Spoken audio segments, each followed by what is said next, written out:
would say whatever you do, be memorable, right? You can't be anyone else. You can't be Chick-fil-A. You can't be McDonald's. If you have a food services business, do you and do you well.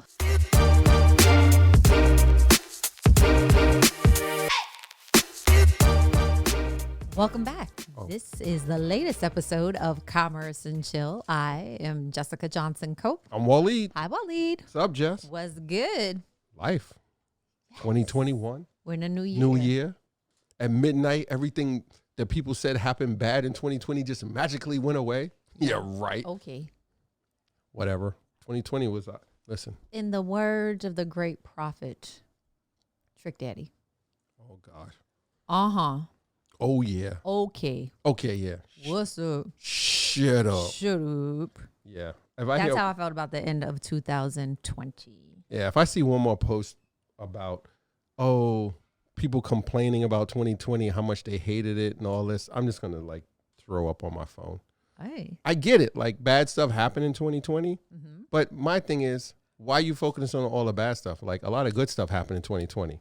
You will not hear me complain about 2020. Let's make no mistake. COVID happened. People got sick. People passed away. A lot of businesses were hurt. But look at all the other stuff that happened for 2020. How many people joined our team in 2020 that are helping us crush it? Volquez joined the team in 2020. Mm-hmm. Holman joined the team in 2020. So I'm going to sit here and be like, 2020 was so bad and blah, blah, blah, blah, blah. But what about all the good stuff that happened in 2020? Don't lose sight. But yeah, sorry. So if 2020 kind of ranted there. Were a brand, what brand would it be? It would be, back in the day, the Pathmark No Frills boxes that were black and white. and every kid was like, no, Mom, Dad, don't buy those. I don't want them in the house. It would be that. It would be Pathmark. So if you're not from the New York area and if you're not of a certain age, Pathmark was a large grocery store chain here in the New York, New Jersey area. And they had a generic brand that they used, and it was just black and white. It was a white box with black letters on it and a line that just went straight across. It was like the Pathmark logo line, and it said no frills. That's it.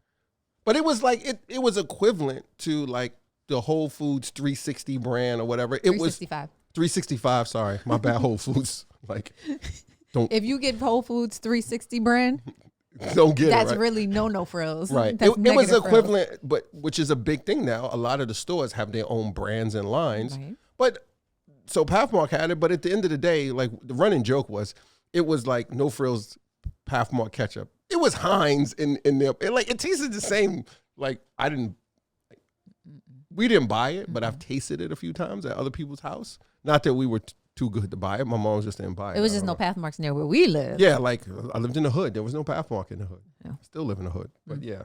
So today we want to talk to you about building brands and how we built the brands of our business. And thinking about today's topics, today's topic came at a good point in time, right? We're closing out 2020. And one of the last things I did in the old year was I was on a Zoom surprise birthday party for one of my college friends. Here we go. And she had a milestone birthday. And so several of my schoolmates who are a little bit older, because I guess I'm kind of like the baby in the bunch, were on the call. And it was really fun. And at the end, my friend's husband invited people to give remarks. And so I was just like, she's cool. She helped me so much. She was a great role model. She's a beautiful person. And she helped me not get kicked out of school. That's important, not getting kicked out of school, especially when you're paying for it. She and a handful of other women at school helped us to understand where the course files were, how to navigate some of the more challenging higher level engineering classes. But they went to class. They always carried themselves they were just fly and just nice people. And I thought that was important because we were freshmen when we met them. They were seniors, but they still took time to be kind to us. And then over the years, I got closer with them because we had mutual friends who also went to school with us. So in a chat, I was chatting everybody that I knew, hey, Happy New Year. Good to see you. Don't you love her? Blah, blah, blah. And one of the other elder statesmen from college who was on the Zoom call just chatted, we're proud of you. Like, she and her husband were both seniors when I was a They're freshman. proud of who? You? They're proud of me. Oh. And I'm sitting here thinking, like, no, for real. Y'all helped me so I didn't get kicked out the house what are you proud by of? getting kicked out of school. What did I do? Right, but then it got me thinking about branding. It takes 20 years to build a reputation and 5 minutes to ruin it. If you think about that, you'll do things differently. So these are people that I've known a long time. No need to date myself. Okay. But it's the little things that they've seen and experienced with me over this amount of time that has... That's what they see you on these TV shows, MSNBC and all this stuff. Not The even security that. lady. Not She's even all that. flashy, high profile. Not even that. I mean, there are people that you know that may not be on TV, but in your mind, they have a brand. Yeah. I mean, And then you have a certain level of respect everybody for them. has a brand. I think. Everybody does have a brand. And so let's talk about how people define and build a brand in business and what kind of takeaways you can give them from how you've helped to build the soapbox. You brand. asking, I'm so bad at all. It's like technical stuff that they talk about in the world, like what's your business and the terms, like you should be branding and you should be doing this. Like I'm probably the worst. Why But- would you say that? Like, let me think. What's a good way to put it? Like they paint these pictures with some things and like these terms and things you're supposed to do. Like example, like, so I looked it up real quick and it says the definition of branding when talking about a business is a marketing practice in which a company, phone's cutting off, creates a name, symbol, or design that is easily identifiable as belonging to the company. Right? Right? So it's talking about like the mark and the logo, your slogan, all this stuff. But to me, that's not what the brand really is. What is it to you? To me, the brand is two things. It's what you do, like your service or your product, and then how it makes the user of your service or product feel. Like to me, when someone uses the soapbox and like somebody posted in their stories today about the soapbox, like they love it more than ever because they don't have to go to the laundromat and they're feeling, nervous about the day and age that we're in about being around a lot of people at a laundromat and spending a lot of time there. And they were like she said something else about like it's always like fresh and clean, what have you. It's to me, the brand is that experience that she had. Okay. So- So I like the way that you interpret the definition because, I'm going to take it a step further and talk about the etymology Here comes Webster. of the word. Get ready brand, for the right? blue screen. Everybody's going to drop in with the definition. So the etymology of the word brand as a noun comes from Old English for fire, flame, destruction by fire, firebrand, or a piece of fire. What is fire? Like the fire emoji? Yes, like the fire emoji. Okay. And then brand. So your brand is fire. Brand is fire. It should be fire if you do the right things, right? Because that's what you said. What you do in the second part is how it makes the user feel. So the etymology of brand as a verb comes from around 1400, and it means to impress or burn a mark upon with a hot iron, cauterize, or stigmatize. Right. Like they do the cattle. So basically, Before they you're started putting the things in the leaving air. an imprint on someone from your fire. Right. From the fire. Right. So The fire of a hot service. when you're Hot, thinking fresh, Foley about clothes. your brand, think about those words. Think about how you can bring fire in a good way to the products and services that you offer. Also, think about how you can leave a lasting impression There you go. on someone through that fire. So what recommendations do you have, Mr. Cope, on how people can use their It's a fire? lot of stuff. Go ahead. To like for a brand to leave a lasting impression, like one, I think it should be consistent. Consistently good, not consistently bad. But if your business has to do something with being bad and that's the impression you want to leave with someone, then go for it. But I think you should be, for me, one thing about the brand is consistent. Think about when you go to McDonald's, Burger King, like any fast food chain, no matter where you go, typically. Not even any fast food chain, any chain. Any in chain, general let's just, should be very chain, but similar. let's use McDonald's, for example. Let's say Chick-fil-A. You love Chick-fil-A. Oh, McDonald's gets enough play as it is. They don't All right, really well, let's say Chick-fil-A, right? No matter where you go in the United States, on Chick-fil-A, you're going to get the same experience, right? to a certain degree. You're going to get a chicken sandwich, and when you open it up, it's going to be the chicken, the bread, and I think they put two pickles on it. Was that a pickle or two? It's 2 pickles or 3 pickles. But wherever you go to any Chick-fil-A, the sandwich is going to be the same. So you get the same experience, you get the same feeling. And more than likely, that chicken sandwich, not more than likely, it is, that piece of chicken on your sandwich is cooked the same way. They use the same batter. They're using the same oil across the board at all their restaurants. So when I eat it in New York, if I eat it in Atlanta, it tastes the same because you want to align that experience, and in that case, the taste of the sandwich with Chick-fil-A. No matter what Chick-fil-A I walk into, I know if I order a chicken sandwich, it's going to taste like the one in New York, the one in Atlanta, the one in Jersey, or wherever. So yeah, that's how I look at it. So that's the first thing, consistency. Be consistent. Consistent. What'd be another tip? Oh, you putting it all on me today? All right. Another tip would I set it up so you could get the assist. clearly, like alley-oop. Another one would be good client service. I can't say what good client service is for your business, but it should be good service. When something bad happens or if it's something good, it should be good client service.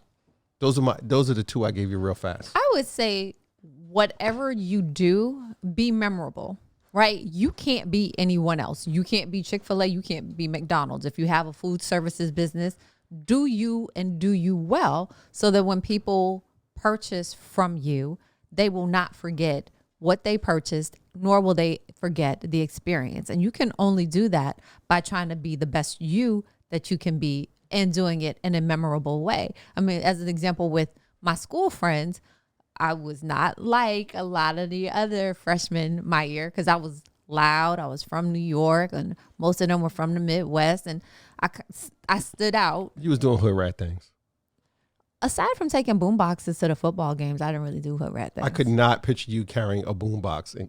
Oh, yes. And now I think about it, I was like, that was so rude. What makes me think that the people sitting probably in the like row behind me? Like a Oh, my 95-pound soaking wet walking with a big boom box. And all my clothes were big too. Oh, but my gosh. I was Thought you were memorable. He thought you were crisscross or something.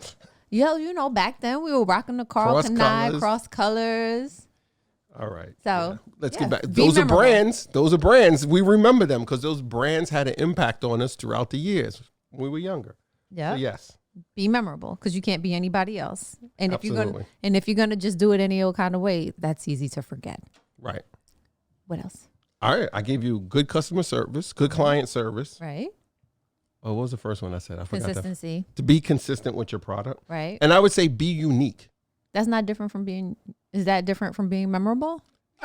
You could be memorable, but you could be memorable and not be unique. Okay. But whatever is unique about your business, I think you should pour more gas on that and get that in front of more of your clients and in front of people who see and experience your brand and anybody that touches your brand. Whatever is so unique about it or what you do that's unique. Because you could be in the industry like, let's take the soapbox. We just wash, dry. We wash, dry, and fold laundry. So anybody can do it. So the question is, how do we put a different spin on it to make it a little unique? Right. So people say, oh, I use ABC laundry, I use XYZ laundry, and I use the soapbox. Yeah, they all, get my clothes clean, but when we go to the soapbox, they do this thing that makes us stand out a little bit to them. Right. Right. So whatever's unique or you can do this unique, really put that out there, like promote that, get that in front of them, use that uniqueness as a thing that becomes a memorable experience for them. I give one last tip for this part. Okay. I say start working on your brand today, right? The Warren Buffett quote takes 20 years to build a brand. You don't want to spend so much time trying to figure out what your brand is that you don't have a brand. So whatever you're doing now, make that your brand. Just do it.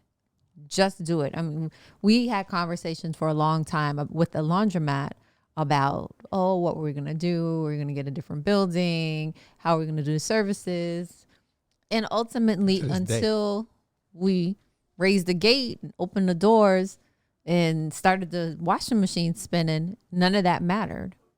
It was game on once we got to doing the business.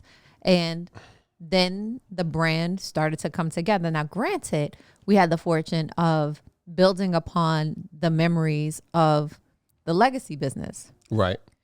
So whatever memories people had about Waleed's father and his uncles, when they came in the Good, door, bad, or indifferent. they brought those with them. And so in some instances, we had to help them reimagine what our brand was. Because our brand is significantly different than the Koch brothers brand. 85%. Yes. I was going to say 100%. 85%. Yes. And that might be the same for you. If you are in a business and if you start a business and you may be calling on clients that you had when you worked for another organization, they may still see you as how you performed as part of that previous organization. Good, bad, or indifferent. But you want them to see you for you. So figure out a way to tap into the good memories of what you did for them as part of that old organization, but help them to see that you brand new and what you bring now is going to be significantly better, more memorable, more unique, good service, and consistent compared to what you previously offered. So what are you doing to maintain the brand at the Soapbox? That's $1 million question. So obviously, I said earlier, being consistent, giving good client service, delivering a good service and a good product, a quality service and product. But one of the things that it's always a challenge is making sure that the team members understand what you want your brand to deliver. And then they measure up to that standard and that they understand the type of experience that your business, your brand is supposed to deliver to each one of those clients. So your brand can't be just you, especially if you have other team members, right? You're hiring people, you want to grow your business. But if it's just you, you're a solopreneur and like you answer the phones and you send all the emails, like you're good because, unless, I don't know, you hit your head and black out and then you start typing emails in some, weird tone or, you're just not yourself that day. They're pretty much going to get the same experience from you every time they have some form of contact with you. So one of the things to make sure you keep the brand going is to do training with all your team members and go over little things. How do they answer the phone? How do you, respond to clients' complaints or even when they send praises? Like, how do you respond? How do you interact with them when they come into the shop? If you have a place where your team members are going to interact with your clients face to face. How do you, different scenarios, how do you handle these type of situations? Like map them all out. We try to map out as many as we can at the box. So, if somebody calls and says, we just had an issue yesterday. Somebody sent us a message, sent us an email with their order and said, it wasn't to their liking. Like they was like, it didn't smell fresh enough. I was like, okay, fine. Like like the commercials where they smell the laundry and it's like sunshine and it's like April fresh and all this stuff. Or the game commercials where they're dancing like by the ocean and they just smell so fresh. I was like, listen, spoke to the manager. I was like, reach out to this client ASAP. We got it late at night. So I was like, reach out to them first thing tomorrow when you get in, apologize and tell them, listen, we'll redo the order for free and make sure it smells whatever kind of way you want. Like you want it to smell like apples, I'll find something to make it smell like apples. I don't know. If you want it to smell like, Downy, we'll put extra Downy in it. But because we want them to have the same experiences they've had before with the brand. Would you say it is important and talked about training and making sure that the team members understand what the brand should deliver? That kind of speaks to a couple of things that we'll probably need to bring up in future episodes. One is having a vision and values for your organization and communicating those things to people on the team so that there's that consistency throughout the organization, consistency in performance and delivery of services and products. Right. And also, it also speaks to your operations and your systems, right? You talked about they affect your brand. Everything that you do, there should be guidelines to how they're done. Right. So in the event that you can't do it, if somebody had to come in your place and do it, they could just follow a checklist, follow a guide, follow a picture card like they do or they Like- used to do at the fast food restaurant. They still, like the cash register, they be like, you want fries? There's a picture of fries on it. It has the word fries and a picture. I wonder why. Make it easy, right? Keep it simple.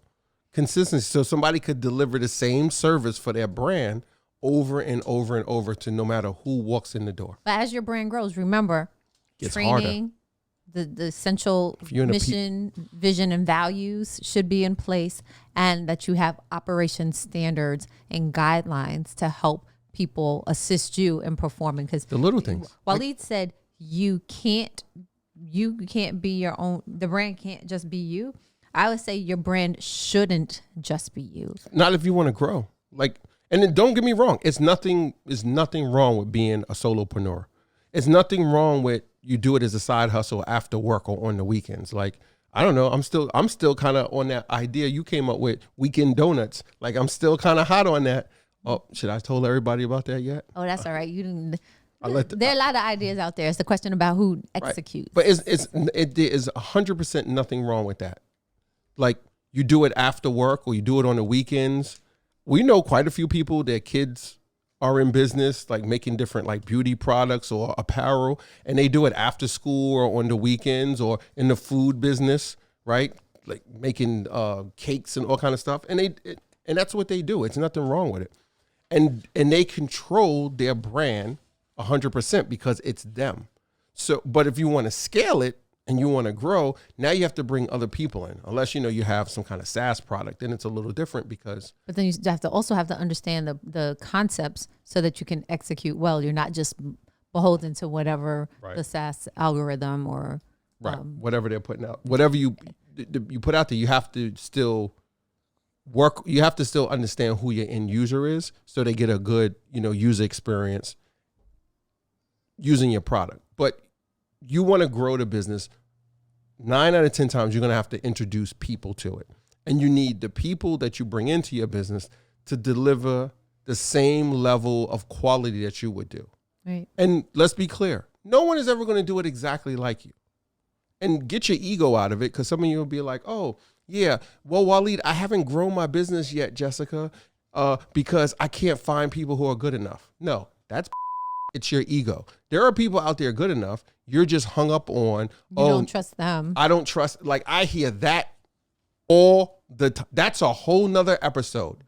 I have friends and colleagues and other business acquaintances, and they'll be like, yeah, I can't trust anybody.